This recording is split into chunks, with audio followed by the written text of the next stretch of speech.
प्यारे भारतवासियों, हमारा देश अनादिकाल से ही संतों का, ऋषि मुनियों का देश माना जाता रहा है। भगवा हमारी बहुत बड़ी पहचान रही है। भगवा ध्वज से लेकर हमारे राष्ट्रीय ध्वज में भी केसरिया रंग का अपना महत्व है। कपिल, कणादी, जैमिनी, गौतम, अगस्त जैसे महर्षि इसी पवित्र भूमि पर अवतरित हुए हैं। लेकिन बड़े दुखद बात है, जब महाराष्ट्र की उस भूमि में जिसमें छत्रपति शिवाजी ने सारे अन्यायों को समाप्त करते हुए जीवन भर संघर्ष किया, उसी महाराष्ट्र की पवित्र भूमि में आज दो संतों को मार मार करके जघन्य रूप से मौत के घाट उतार दिया जाता है।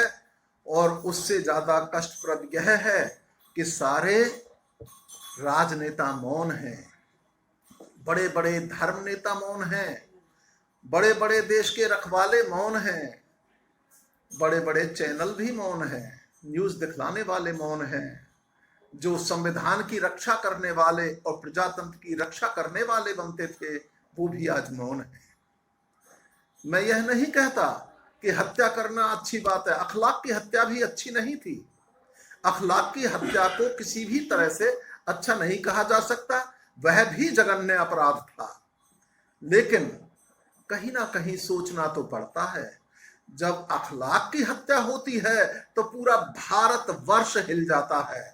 और जब यह इतनी जघन्य हत्या हुई है तो आज सब राजनेताओं के मुंह में दही जमी हुई है। आज कोई कहने वाला नहीं है। यदि कुछ चैनल आवाज उठाते भी हैं तो उनकी आवाज को दबाने के लिए उन पर हमले करा दिए जाते हैं और सब मौन हैं।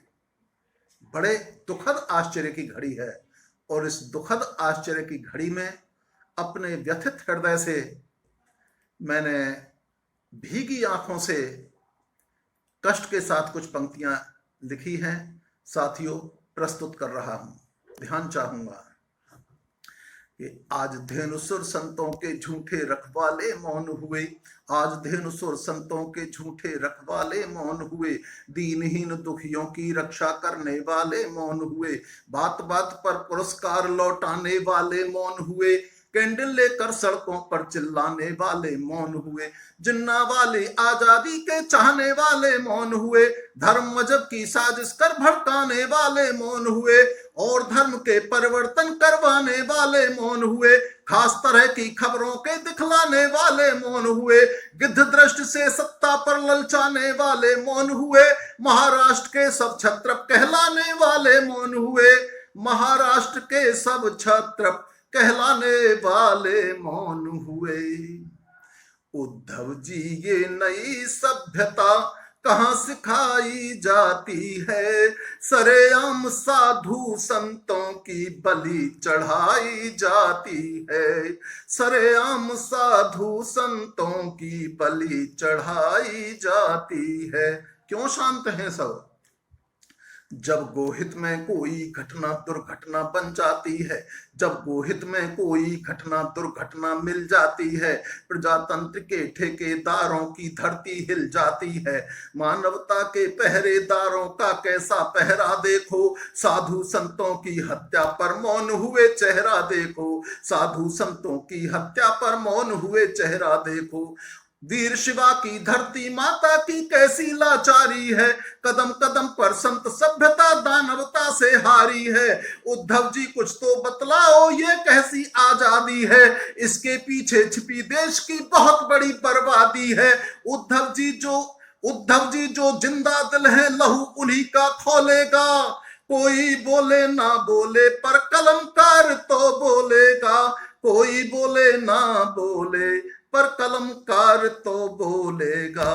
धृतराष्ट्र बन जुल्मों की नीति अपनाई जाती है, सरेआम साधु संतों की बलि चढ़ाई जाती है, सरेआम साधु संतों की बलि चढ़ाई जाती है। अंतिम है, वीर मराठों की धरती की अपनी अमर कहानी है, तप्त लहू से लिखी गई यहाँ हर गाथा बलिदानी है। वीर मराठों की धरती की अपनी अमर कहानी है, तप्त लहू से लिखी गई यहाँ हर गाथा बलिदानी है। आज शिवाजी कहीं स्वर्ग में बड़े दुखी होते होंगे, महाराष्ट्र के वर्तमान पर रह रह कर रोते होंगे। उद्धव जी कुछ तो बतलाओ, यह कैसा परिवर्तन है। गांधी जी के भारत में नंगी हिंसा का नर्तन है। आज देश की संत साधना राह तुम्हारी देख रही, जघन कातिलों को फांसी दो राह तुम्हारी देख रही। पुलिस और हत्यारों का ये मेल नहीं सोचा होगा, राजनीति का समझौता बेमेल नहीं सोचा होगा। राजनीति का समझौता बेमेल नहीं सोचा होगा। बनकर क्यों अनजान स्वार्थ की रस्म निभाई जाती है, सरेआम साधु संतों की बलि चढ़ाई जाती है। सरेआम साधु संतों की बलि चढ़ाई जाती है। जय हिंद।